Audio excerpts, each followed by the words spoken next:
Alrighty, welcome back everyone. We just talked about Tennessee heading over to Charlotte to play NC State. I do have Tennessee winning that one pretty comfortably. I think Nico puts on a little bit of a show and definitely starts some very interesting conversations around the country. But let's get into a couple other games. I want to do a little bit of more rapid fire here because these games are a little bit more under the radar, but these are really fun games nonetheless. And we'll start with the South Carolina-Kentucky game because this is a very, very fun one. And I realize I forgot to change the line. I apologize. Kentucky is favored by 10 in this game. A very talented team. One of those games where it's kind of that week 2 game that we've talked about, I feel like a number of times during this week as we started to break down these games, is one team coming off a downright terrible performance in South Carolina, the other coming off a really dominant performance in Kentucky. They got to meet in the middle somehow. I have a feeling that they're going to meet in the middle, and Kentucky is missing a number of players for this game, including their starting running back Chip Trayanum, so maybe this gets a little bit more interesting than we think. But a couple of players that I'm watching, also Kentucky has UGA after this, so maybe a little bit of a look-ahead spot for the Wildcats. But players to watch, I think DeLayvon Campbell is a very interesting player for South Carolina. Only had one catch, 6 yards a week ago, but came over from Nevada where he had almost 600 yards last year and is one of those guys that can be a difference maker. They need to find one on the outside because Nick Harbor's not in the rotation much. I don't really know what's going on with them, Marion Brown. So overall, they need someone to show up. And I think DeLayvon Campbell is a very talented kid that absolutely could fill that void if they really needed him to. So he's going to be huge on Saturday. If he can make a couple of big-time plays, then maybe South Carolina's pass game can open up some things for their run game that was not where it wanted to be on Saturday either. Dylan Stewart is the other guy I want to talk about. This is a special player. Watching his film from week 1 was just outright ridiculous. He has so many moves on the outside that a freshman should just not have. It's absolutely insane. He had 4 tackles, a sack and a half, 2 forced fumbles in week 1. So he was a big-time reason. He might have been the reason they won that game, frankly. He was an absolute beast and a total game breaker. So him against Marquez Cox on that outside is going to be incredible to watch. But also, you got to worry about Kyle Kennard on the other side, a very talented transfer from Georgia Tech who had 2.5 sacks in week 1. So it's not like Dylan Stewart is alone out there. He definitely has some more people that can rush the passer, and you got to make sure you take care of this kid and then take care of the other guy on the other side as well. And then Marion Brown is a game changer. This kid is one of the fastest players in the country, one of those guys that I don't understand why we don't talk about him more. He is so much fun. He is one of those guys that can take Kentucky to places that they haven't been in quite some time this upcoming year. 4 catches, 28 yards, 2 touchdowns in week 1. He is such a dynamic player and can be used in so many different ways that if you're South Carolina, you can try your best to prepare for him. You're probably not going to be able to get it done. He's so remarkable on the outside that it's one of those things that all you can really do is try to negate him getting the ball as much as you can. And then when he does, just do your best to get him on the ground. And then finally, Alex Afari is a player on that Kentucky defense I really like. He only had 2 tackles in the first week, had 49 in 2023, though. A very talented guy. A guy that, plays that kind of nickelback type position where he can drop down in the box, play that linebacker type role, but he can also play safety and play over top. A very, very versatile player and one of those guys that Lenore Sellers is going to try to run the ball a ton in this game. Alex Afari is going to get a lot of those assignments, so him being able to be a sure tackler in this game could be absolutely huge for Kentucky. Getting into the keys of the game, South Carolina, you got to make sure Sellers gets out of the pocket a couple of times. There's no way they're going to be able to win this game just by doing drop-back passing and expecting Lenore Sellers and these wide receivers to make all of those plays. That's just not a way that they're going to be able to get this one done. So make sure that he can get out of the pocket. Make sure that he can extend plays and use that incredible athletic ability that he does have. On the Kentucky side, keep your quarterback clean. He's still a very young guy, still making his first couple of starts in college football.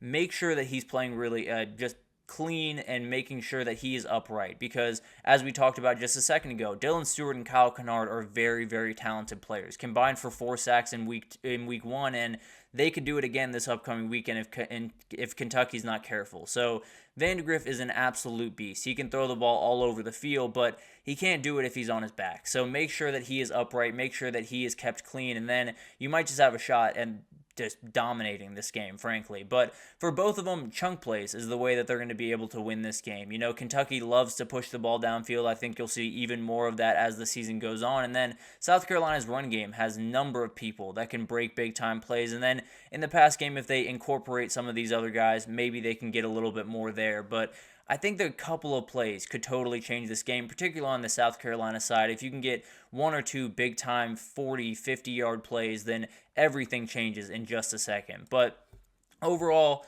I do think Kentucky wins this one. I think South Carolina is a team that is going to bounce back in some different ways this upcoming week, but Kentucky just has too many guys. They have too many guys that are going to play really good football, and I think Brock Vandagriff does just enough in this game to make sure that Kentucky gets the win, and they move on, but maybe it's a little bit closer than some people are expecting as they move into that UGA game. Cal against Auburn is a very interesting game to me. Auburn is favored by 13 points right now, over-under at 53.5, and I think this is one of those games where you look at it and everyone's going to go Auburn. They're the SEC team. They're so strong. They have everything going in their direction from a talent perspective. Cal is a really good team. Cal isn't, this game-breaking team that everyone talks about, but they're one of those teams that any given Saturday can play really good football. Any given Saturday can play with an Auburn or can play with an NC State or a Louisville in that ACC race. So it's going to be really interesting to watch this team. I don't think they're going to be an ACC contender at the end of the year, but I do think they are someone that on any given Saturday could cause problems, and a big reason is because Jaden Ott is on that team. He is going to be the best player on the field on Saturday, and Auburn has a lot of really, really good players. But he does have to be healthy. Got a little bit dinged up in the first game for them. Had 2 touchdowns in that game, so didn't hurt him too much. But at the end of the day, he has to be fully healthy, and if he is, he's one of those guys that can totally take over a game. Go for 200 yards on the ground, 3 scores, and just totally bury Auburn in its tracks. So that's the big time thing that California has their hats to hang on, right? They have the ability to say, we have the best player on the field. As long as he is going and really playing his best football, we have a shot to win this game. And then players to watch, Malcolm Simmons is special. We talk about Cam Coleman and Perry Thompson all the time, those really talented freshman receivers. Malcolm Simmons was the leading receiver for the freshmen a week ago. He was so talented, had 3 catches, 91 yards, and a touchdown, did everything that you would want him to do, especially in his first game. So this is a very, very interesting player, and I think when you're worrying about Keandre Lambert-Smith and Cam Coleman and Perry Thompson, this might just be the guy that buries you on Saturday. Jalen McLeod is another guy I absolutely love. I think when you look at Jaden Ott on that other side, you need someone in the interior to stop him. Whether it's a linebacker, a nose tackle, a defensive tackle, someone needs to be in that mix. And Jalen McLeod will absolutely be one of those guys. Had 5 tackles, 2 tackles for loss, 1 sack in week 1, and he's one of those guys that can just totally tear apart the Cal offense. If they can't run the ball, then it's going to be a long day for Cal.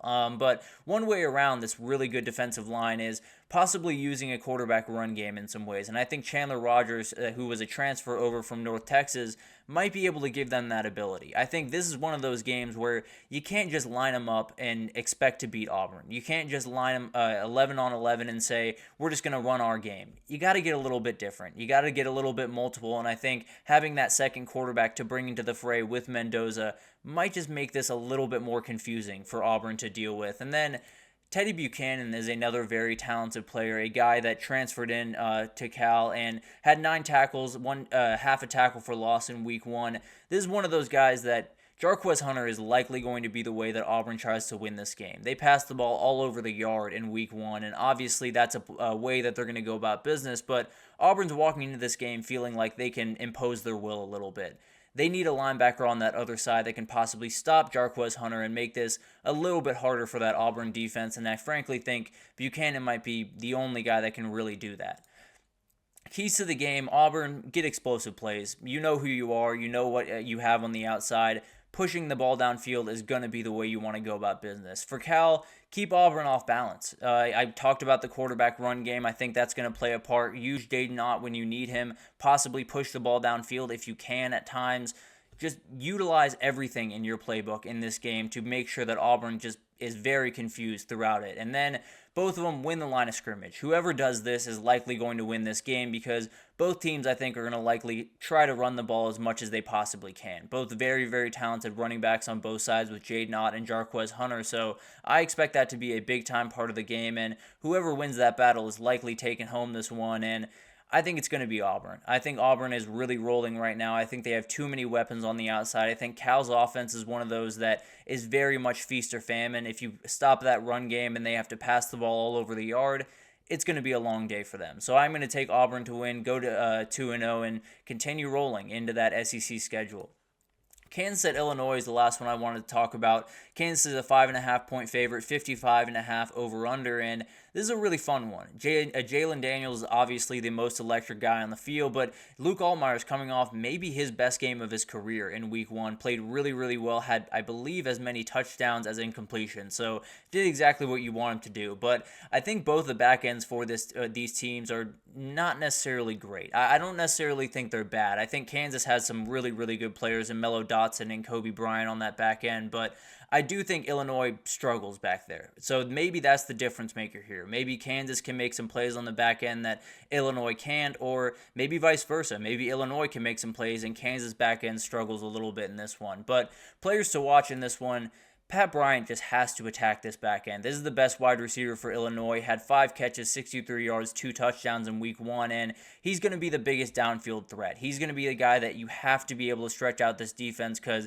if you can't, and you can't get the run game going, you're in a lot of trouble if you're Illinois. You do not want to trade punches with Jalen Daniels in this offense for Kansas. So making sure that you have a couple of players downfield that can make that big play, and then run the ball. That's the way you're going to want to win this game, but as long as you have a couple of big-time plays downfield, you'll be in really good shape. And then Gabe Jacas is a very talented linebacker for Illinois. Had 3 tackles in Week 1, 31 tackles, 4 sacks a year ago, so can do plenty. And I think when you talk about this Kansas team, Devin Neal, Daniel Highshaw can cause so many issues in the run game along with Jalen Daniels.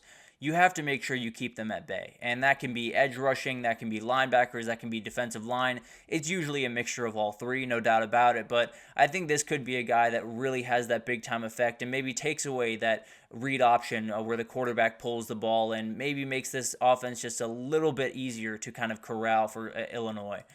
Luke Grimm is an absolute beast at wide receiver for Kansas. He's been there for what feels like about 10 years, but he's got 6 catches, 111 yards, a touchdown in Week 1.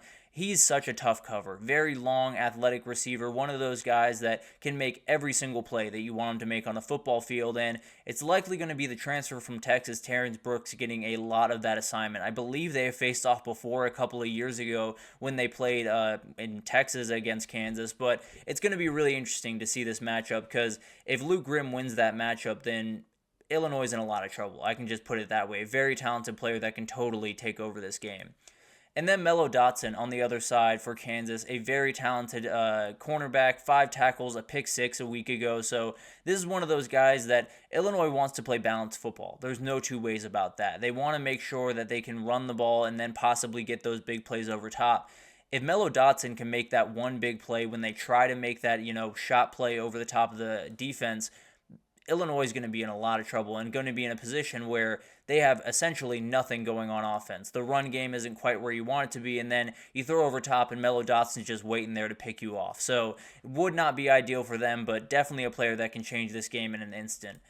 The keys to the game for Kansas: spread the ball around. This Illinois defense is so talented in the middle of the defense, but the back end is not necessarily all that great. If you can spread the ball to Luke Grimm and all of these talented players and then maybe get Daniel Highshaw or Devin Neal out on the outside receiving the ball, it's going to be really hard for Illinois to get any beat on what you're doing offensively, and then you're going to score a lot of points. For Illinois, run the ball.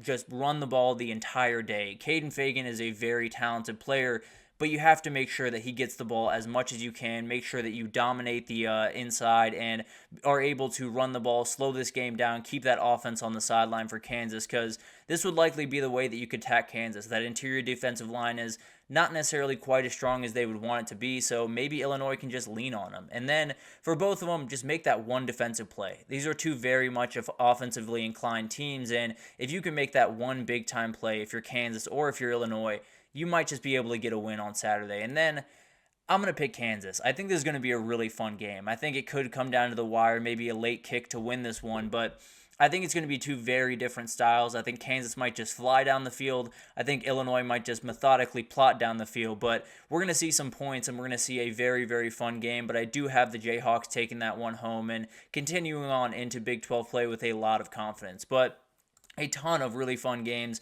In fact, we'll have a couple more for you tomorrow. Just do a quick roundup of all the games that I missed throughout, but it's going to be a lot of fun. This weekend is absolutely crazy. There are a couple of games that it doesn't seem like it's quite as crazy as week one, but there's plenty of games that are going to be so much fun to watch. So cannot wait for that. But let's take our third break here, and when we come back, we're going to talk about the top 10 teams and what do we need to see from them this upcoming week.